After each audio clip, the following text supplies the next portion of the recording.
नमस्कार मैत्रिणींनो, आपली मेजवानीमध्ये आपलं खूप खूप स्वागत आहे। तर आजची रेसिपी आहे आपली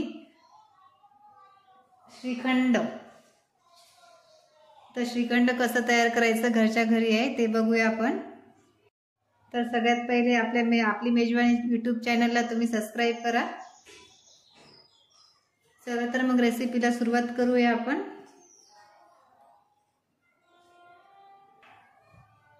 मी एक भांडं घेतलेलं आहे खाली ठेवायसाठी आणि सुती कापड घेतलेलं आहे। आपण हे दही त्या सुती कापडावर टाकूया। तुम्ही घरी दुधापासून 1 लिटर दुधापासून घरी अर्धा लिटर श्रीखंड तयार करू शकता। सुती कापडमध्ये मी टाकून घेतलेलं आहे। हे बघा मी खाली भांडं ठेवलेलं आहे म्हणजे जेणेकरून आपलं जे पाणी आहे दह्यातलं ते खाली राहील। पाणी मी भांड्याच्यासाठी ठेवलं की पाणी आपल्या भांड्यामध्ये पडेल। आता मी याची गाठ बांधून घेते आणि 2-3 तास नळालाच असं अटकून ठेवते म्हणजे आपलं पूर्ण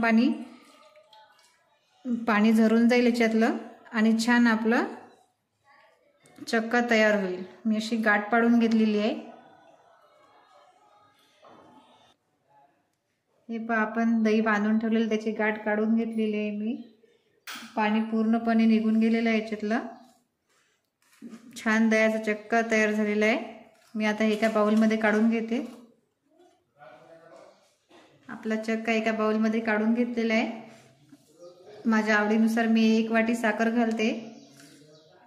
ज्याला कमी लागेल त्यांनी कमी पण टाकायची आवडीनुसार। कोणी म्हणतं की उन्हाळ्यात दही बांधून ठेवल्याने वास येतो, तर त्याच्यात चिमूटभर साखर घालून ठेवल्याने अजिबात वास येणार नाही आंबट।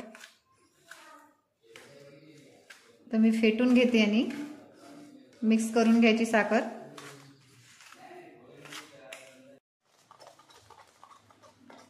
हे बघा आपला चक्का असा छान फेटत आलेला आहे क्रीम सारखा।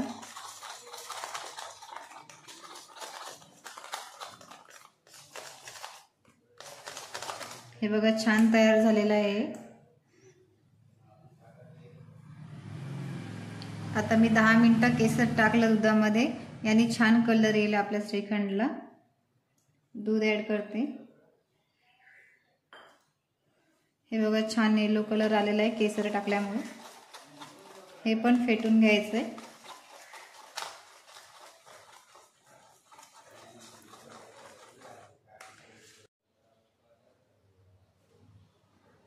हे बघा छान फेटून घेतलेलं आहे। हे पण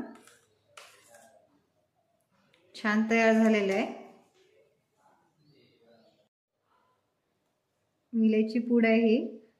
आपण हे श्रीखंड मध्ये मिक्स करून घेऊया। हे पण मिक्स करून घेऊया छान।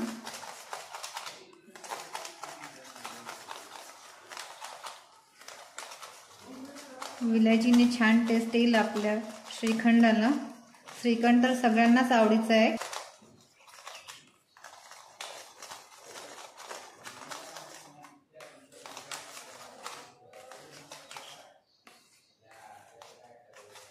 पारंपरिक पद्धतीचं श्रीखंड झालेली आहे आपली विलायची पण मिक्स। हे बघा आपलं छान श्रीखंड तयार झालेलं आहे। तर आपण गार्निशिंगसाठी काजू बदामचे मी बारीक काप करून घेतलेले आहे ते टाकते मी।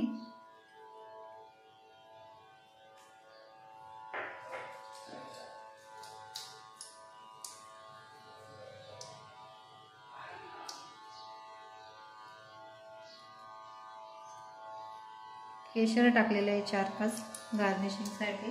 हे बघा आपलं एकदम छान असं श्रीखंड तयार झालेलं आहे। चवेला पण छान झालेलं आहे।